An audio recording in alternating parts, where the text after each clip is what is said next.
As a request from Pwntagonist, I decided to replay his submission so that I can show everybody the entirety of my strategy.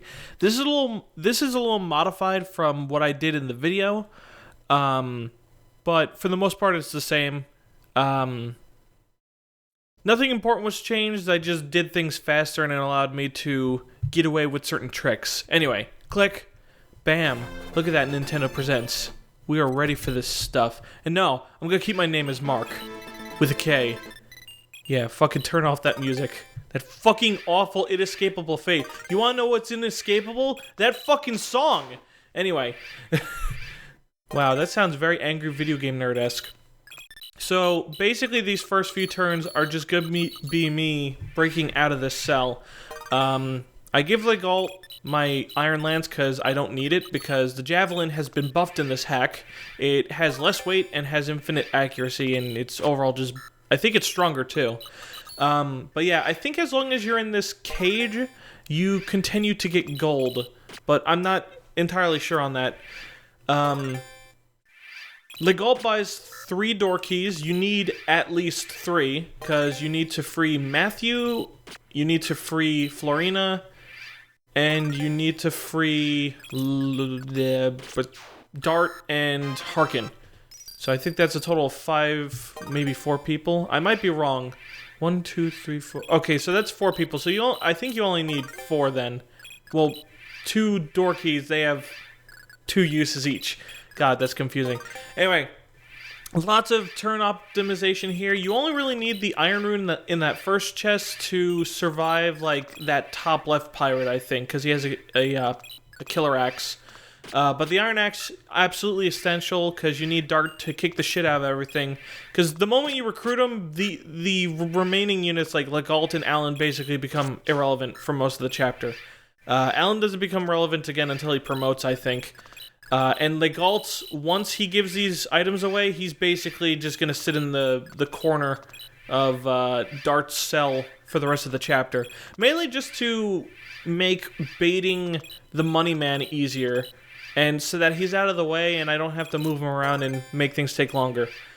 Getting those boots on this turn is absolutely essential, because you need Dart to have those boots so that he can rescue Florina and get back to Alan fast enough to do this. Like, if you didn't have those boots, he would only be able to walk like 2 spaces. But yeah, the main difference from the plan in the video is that I actually rescued Dart here. And I think I did that in part 3, but I'm not too sure. Dart fights this guy. I think if he had gotten hit, he would have died, but each time I tried it, that pirate kept missing, so it didn't matter. We get Matthew. Matthew's completely useless. He's just a burden. He's just there to get killed by enemies and to piss you off. So we gotta rescue him. We gotta put him in that damn bottom left corner with the Legault, where they can spend the rest of their miserable fucking lives. On this part, because I had saved so much time doing that little, like, ferry strat, I actually decided that on turn 32, there's 2 generals that spawn. Matthew is normally already covering one of them, but once he moves out of that cage, then 2 generals will spawn at the same time. But yeah, you can block their spot, and I suspect that if I had placed Florina in there with him, I would have been able to negate both generals at the same time and just basically make the chapter entirely just baiting Mr. Moneyman Nurgle McGee. The rest of this chapter is kind of tedious, really. You're just kind of slowly destroying this one general, working your way towards Alan to promote him so he gets the Nelly, which allows him to kick the shit out of that Berserker at the top right. It's highly recommended that you use Alan to kill that Berserker, because with the Javelin, he kicks the living shit out of that guy. And even though Dart can kill him in 1 hit, he has to deal with a very faulty, roughly 54-64 hit rate on that guy. And, well, I mean, you could do the true hit shenanigans there, but I digress. So now we're going to promote good old Alan. Place in Florina there, and there we go. We get 10 and everything but, I believe, skill and luck, and con we get +3. Yay! Oh shit! That's amazing, man. I don't remember why I healed Dart. Because, honestly, it's because he needs to deal with that general. That general is literally the last opponent that good old Dart is going to be facing in this chapter. And then the rest of it is basically just going to be Alan and Florina kicking ass. And until we recruit Harkin, who deals the mighty 2 blows to Moneyman to destroy him. Now, from what I understand, I did a lot of unintended strategies here, and I kind of broke the chapter in a couple ways. You're apparently supposed to recruit Kanas, but he's just kind of out of the way. And I mean, you can get the warp staff that warps you into the cage with Harkin, but you don't really need that if you have an extra door key or whatever. Or if you have door keys at all. Oh man, I need to remember like how many I need for this chapter.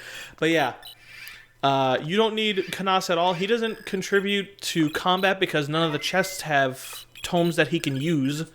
And the warp staff is fucking useless because why would you bother doing that when you could just have Florina open up the door with a door key and then just ferry Alan in, leave him in there, and have him recruit Harkin and, you know, all that other schnoz.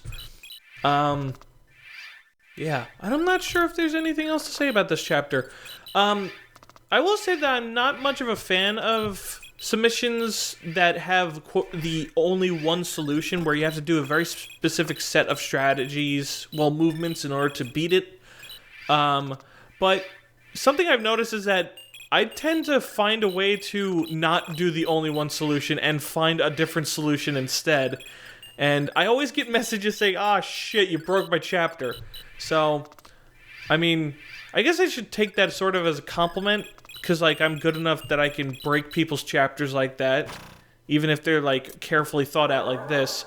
Or I could take it as the people designing these submissions aren't quite competent enough to completely foolproof this shit. Yeah. I forgot what was in those few remaining chests, but it doesn't matter. Moneyman's dead. He can go fuck off. No more submissions with him anymore, please. Ugh, I'm so sick of that fucker.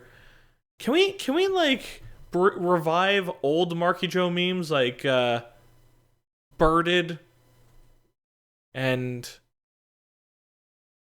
I think that's it. Wow.